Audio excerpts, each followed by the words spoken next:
nagbabalik na naman ang inyong vlogger's friend Petralia. And for today's video, didiscuss ko lang yung process ng PDOS na face-to-face. Kasi face-to-face yung pinili ko instead na online.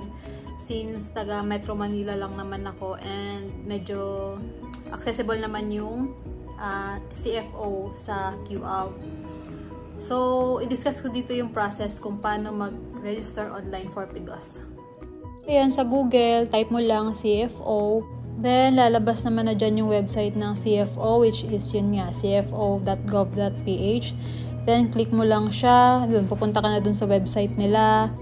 Ayun, click mo lang. May makikita kang registration, Overseas Filipino CFO online registration. Ayun, scroll down mo lang hanggang sa makapunta ka dun sa PDOS. Then, click mo lang yung PDOS. Then, ito na yung lalabas. Yung CFO Hybrid Frontline Services for Pre-Departure Orientation Seminar. Then, meron yan mga instructions. Basahin mo lang naman.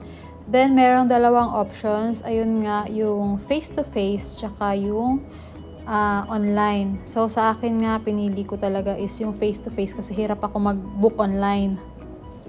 Then, pagka-click mo dun sa dalawang options, since sa akin is face-to-face transaction. Ayan, may lalabas na yung ganyan. Saka nakalagay dyan yung mga requirements na kailangan mong dalhin during your PDOS. Then, scroll down mo lang pababa. Nandyan naman yung mga offices ng CFO. So, sa akin nga is Manila office. Ayan ang pinili ko. Pero meron din silang office sa Cebu, tsaka sa Davao. So, balik tayo dun sa Manila office. Ayan, pagka-click mo, may lalabas na statement of confidentiality. Then, agree mo lang siya. Ayan, may lalabas na pre-departure orientation seminar. So, ayun, kailangan mo ilagay dyan yung passport mo, yung visa, ayan. Then, scroll down pababa.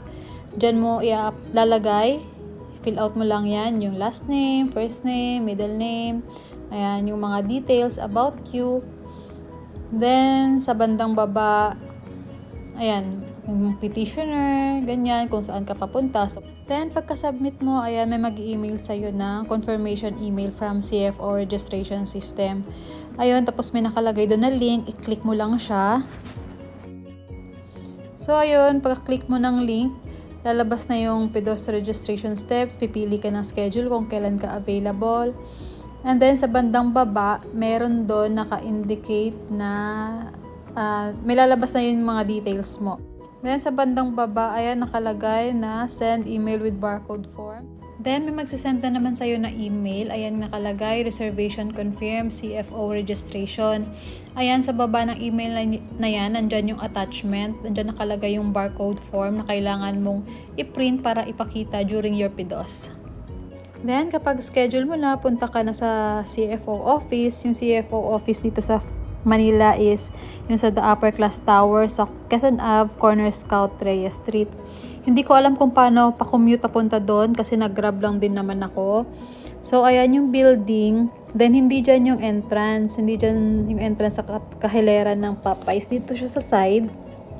Ayan, dire-diretso mo lang siya. May mga guard naman dyan na pwede mong pagtanungan. Ayan.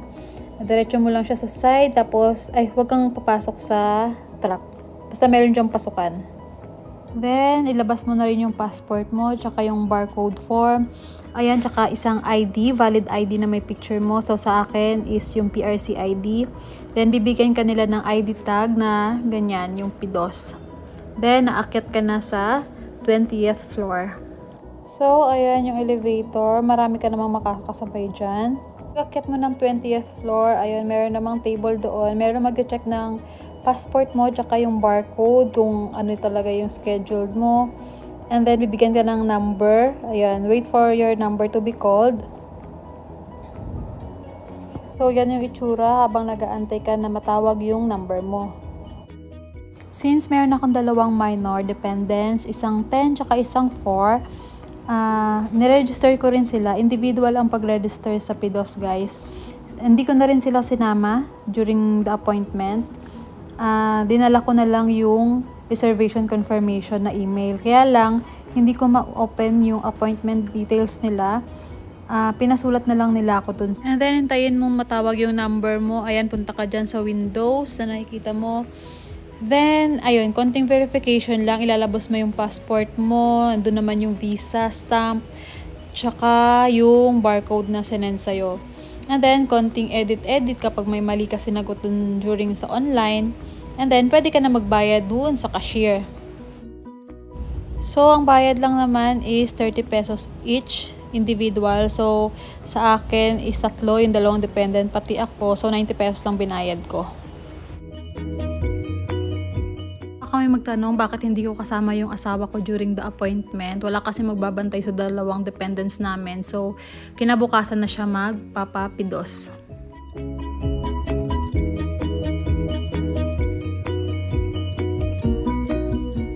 Then, after mo magbayad sa cashier, diretso ka na dun sa room. Mag-i-start na yung lecture. So, talagang on time sila nag-start kanina. So, 9:30 to 11 yung lecture. Meron na rin yung question and answer. So, pwede mo ring picturean yung mga discussion kasi nandun naman yung mga important reminders, ganyan.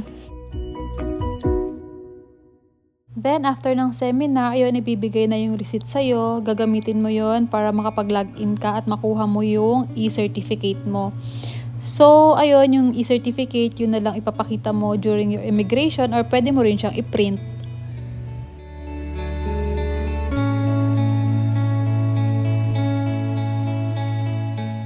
So, ayun lang guys. Thank you for watching. Sana nakatulong tong video na to sa mga mas piniling mag face to face kasi nga medyo mahirap mag-book online. So, ayun lang. Thank you sa mga subscribers, sa mga bagong subscribers. Naka 500 subscribers na tong page na to. So, ayun lang. Samahan niyo ulit ako next time kung ano pa yung mga videos natin. So, yun lang guys. Thank you for watching. Bye!